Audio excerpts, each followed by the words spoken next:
बच्चों, कैसे हो आप? तुम ठीक होंगे, ठीक है। मेरे पास कोचिंग के बच्चे आते हैं तो वे बोल रहे थे कि आप ऑनलाइन क्लास लो सर। तो उनका भी समाकलन चला हुआ है, तो हम समाकलन से स्टार्ट करेंगे धीरे धीरे, और जो चैप्टर हैं सबकी वीडियो यहाँ पर लेकर आएंगे ऑनलाइन, ठीक है। तो अभी समाकलन चल रहा है, तो अब समाकलन की तैयारी करेंगे। अब पेपर भी नज़दीक है, ठीक है। जनवरी के लास्ट या फरवरी में आपके पेपर होंगे बोर्ड के। और आपका जो हम पढ़ेंगे बुक, वो होगी मधुर गुप्ता की विद्या प्रकाशन। उसमें एनसीईआरटी बेस ही है वो, ठीक है। उसे पढ़ने के बाद धीरे धीरे एनसीईआरटी की भी बुक कर सकते हैं, ठीक है। अब आपका यहाँ पर समाकलन में जिस प्रश्नावली 7A है, इसमें आपका क्वेश्चन नंबर 1 है, वो है एक्स डी एक्स, ठीक है। अच्छा, एक्स डी एक्स, इसके लिए एक डायरेक्ट फॉर्मूला है एक्स की पावर एन डी एक्स का, वो होता है एक्स की power n plus one upon n plus one, ठीक। वो फॉर्मूला अगर हम इसमें लगाए तो एक्स की power one plus one upon one plus one, ये हो जाएगा एक्स की पावर टू अपॉन टू, और प्लस सी। लास्ट में आपको समाकलन के हर सवाल में सी जोड़ना होगा। सी का मतलब यहाँ पर कांस्टेंट वैल्यू है, ठीक है। अब क्वेश्चन नंबर 2 अगर इसी का देखें तो एक्स की पावर 8 dx, ठीक है। इसका आपको जब समाकलन करोगे तो आपको ये फॉर्मूला लगाना होगा, ये होगा एक्स की power 8 plus one upon 8 plus one, ठीक है। ये बन जाएगा आपका एक्स की पावर 9 अपॉन 9 प्लस सी, ठीक है। ऐसे ही हम क्वेश्चन नंबर 3 करें। क्वेश्चन नंबर 3 है एक्स की power minus six d x. इसमें भी आपको फॉर्मूला लगाना होगा एक्स की power n plus one upon n plus one. तो ये हो जाएगा आपका एक्स की power minus six plus one upon minus six plus one, यानी इसे क्या लिखोगे एक्स की power minus five upon minus five plus सी।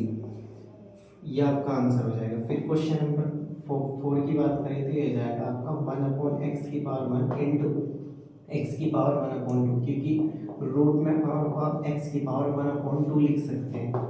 फिर ऐसे ही वन अपॉन एक्स की पावर, आपने एक फॉर्मूला पढ़ा है ए की पावर एम इंटू ए की पावर एम, ये होगा आपका ए की पावर एम प्लस एम। यानी जो अगर आपके बेस इक्वल है तो आपकी जो पावर होती है वो ऐड हो जाती है। ऐसे ही एक्स की power one plus one upon to में हम इसे अप्लाई करेंगे, तो ये आपका होगा वन अपॉन एक्स की power three upon two into D x. इस थ्री अपॉन टू को वन की मल्टीप्लाई में लिखने के लिए इसकी पावर को आप पॉजिटिव से निगेटिव करोगे, डी एक्स। जैसे अपॉन में लिखी हुई है तो ये थ्री अपॉन टू है, लेकिन आप वन की मल्टीप्लाई में लिखोगे तो ये माइनस के थ्री अपॉन टू होगी। अब इसका आप समाकलन करोगे तो ये हो जाएगा एक्स की power minus three upon two plus one upon minus three upon two plus one. अब आप इसका एलसीएम लेके तब जब सोल्व करोगे तो ये टू यहाँ पर जाएगा, तो ये जाएगा एक्स की power minus one upon two upon minus one upon to.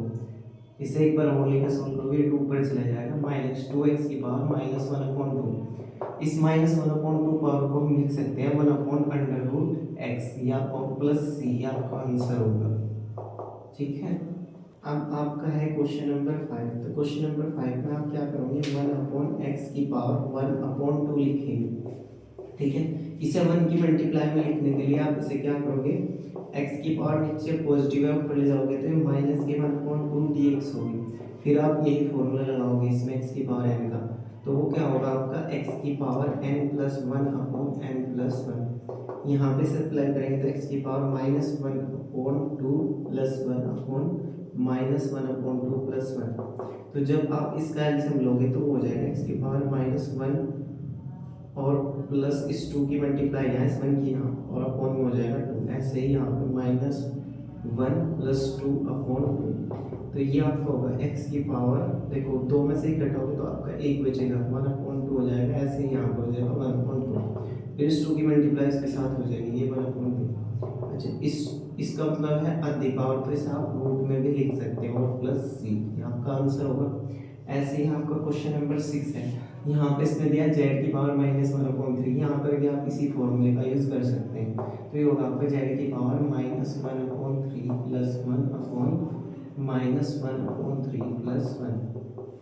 यहाँ आप इसका एलसीएम लोगे तो एलसीएम आ जाएगा थ्री, वन की मल्टीप्लाई इसमें तो माइनस वन, थ्री इसमें तो प्लस थ्री अपॉन नीचे में आपका एलसीएम होगा three minus one plus three. तो ये हो जाएगा आपका जेड की पावर थ्री में से वन घटाओगे तो टू बाई थ्री, ऐसे ही यहाँ पर हो जाएगा टू बाई थ्री। अब ये थ्री जाएगा जेड की मल्टीप्लाई में, तो तो ये हो जाएगा 3z⁻²/3 और ये 2 आ जाएगा इसके पास और प्लस सी। ठीक है, एक बार और रिपीट कर लो, क्या होगा z⁻⁻1/3 आपने फॉर्मूला लगाया x⁻n+1, यहाँ पे लिखा -1/3 + 1/-1/3 + 1, फिर आपने इसका एलसीएम लिया 3, इस 1 की मल्टीप्लाई आप किसके साथ करोगे, इस 3 किसके साथ में /3, फिर माइनस ऐसे ही नीचे आपने एलसीएम लिया 3, आपने इसकी मल्टीप्लाई इधर कर दी और 1 किसके साथ, तो -1 + 3 हो गया। फिर आपने क्या किया z⁻2/3 ये 2/3, फिर ये 3 जो है आपका मल्टीप्लाई में चला गया इसके और 2 इसके साथ आ गया, z⁻2/3 + c हो गया आपका। ठीक है, अब देखिए क्वेश्चन नंबर आपका है 7। क्वेश्चन नंबर 7 में है 2x dx। ठीक है, ये थोड़ा हटके है क्योंकि आपकी यहाँ पे दे दी इसमें कांस्टेंट वैल्यू, तो आपको फॉर्मूला लगाना होगा a⁻x dx, ये होगा a⁻x/log a बेस e। ठीक है, तो इसमें फॉर्मूला लगाएंगे तो ये क्या हो जाएगा आपका 2x/log 2 इंटू बेस ई और प्लस सी, ये आपका आंसर होगा। सिमिलरली इसमें आप फॉर्मूला लगाओगे e⁻x का, तो ये हो जाएगा आपका b⁻x + a/log। देखो यहाँ पे आप क्या लिखा था 2, यानी कि ये वाली वैल्यू, ये a यहाँ पे लिखा था, फिर आपने इसे छोड़ के ये a यहाँ लिख दिया था, तो ऐसे ही आप यहाँ पे क्या लिखोगे b इंटू ई प्लस सी। ठीक है, ये आपका क्वेश्चन नंबर 8 है। एक बार दोबारा समझेंगे इसको, यहाँ पे लिखा था b⁻x + a। ठीक है, तो आपने फॉर्मूला लगाया a⁻x dx, ये होगा a⁻x/log a इंटू e, ऐसे ही यहाँ पे लगाएंगे b⁻x + a/log b into base a और प्लस सी, ये आपका क्वेश्चन नंबर 8 होगा। देखिए बच्चे क्वेश्चन नंबर है 9। क्वेश्चन नंबर 9 क्या आपका समाकलन 1/√1 - y² dy। ठीक है, dy है, ये फंक्शन y का तो dy है। आपका एक फॉर्मूला है समाकलन का 1/√1 - x² dx, ये डायरेक्ट फॉर्मूला है sin इनवर्स x का। ठीक है बच्चों, आपको समाकलन के फॉर्मूले जरूर याद होने चाहिए, अन्यथा आप सवाल नहीं कर पाएंगे। तो ये क्या होगा आपका sin इनवर्स y + c, आपका आंसर हो जाएगा डायरेक्ट। अच्छा, एक फॉर्मूला ये है आपका समाकलन 1/x²-1, ये डायरेक्ट फॉर्मूला है sec इनवर्स x का, तो आप इसमें अप्लाई करेंगे तो ये हो जाएगा आपका sec इनवर्स t और प्लस c, आपका आंसर होगा। ठीक है, क्वेश्चन नंबर 9 ये हो गया, क्वेश्चन नंबर 10 ये हो गया। देखो बच्चों क्वेश्चन नंबर 11 ये है आपका समाकलन sec² z zx। ठीक है, इसका आपका डायरेक्ट फॉर्मूला है sec² x dx का समाकलन होता है tan x, तो इसे क्या लिखोगे आप tan z + c, ये आपका आंसर होगा। ठीक है, अब क्वेश्चन नंबर 12 है। क्वेश्चन नंबर 12 में आपको क्या करना है 1/cos x।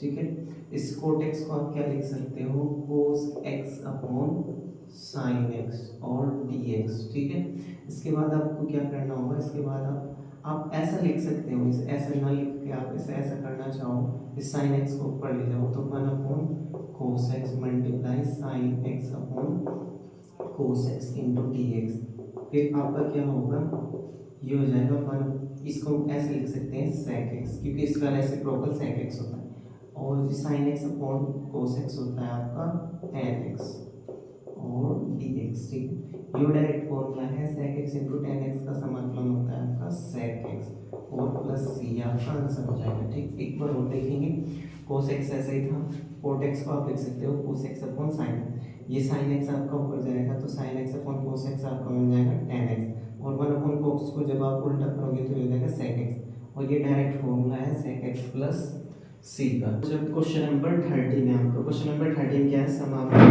1/4 - x × dx। ठीक है, आप इसे ऐसे लिख सकते हैं 4x × dx, क्योंकि ये पावर ऊपर जाकर आपकी प्लस हो जाएगी। ठीक है, उसके बाद में आप इसमें फॉर्मूला लगाएंगे a⁻x = a⁻x log a × e, तो ये हो जाएगा आपका 4x/log 4a × e + c, ये आपका आंसर होगा। ठीक है, ऐसे ही आप इसमें लगाएंगे, इसे ऊपर ले जाएंगे तो ये जाएगा e⁻x dx। ठीक है, समाकलन, तो e⁻x का समाकलन है डायरेक्ट e⁻x + c। ठीक है, ये आपका आंसर होगा।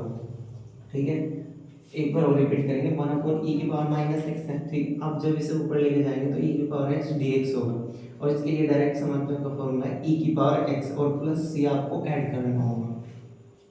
ठीक है बच्चों, आपकी इस एक्सरसाइज में जो 7A है उसमें आपकी 14 क्वेश्चन थे, तो ये जो एक्सरसाइज आपकी कंप्लीट होती है, और कल एक और वीडियो डालेंगे आपकी एक्सरसाइज 7B के लिए, यानी कि प्रश्नावली 7B के लिए। तो आज के लिए इतना ही काफ़ी है, ठीक है, कल मिलते हैं।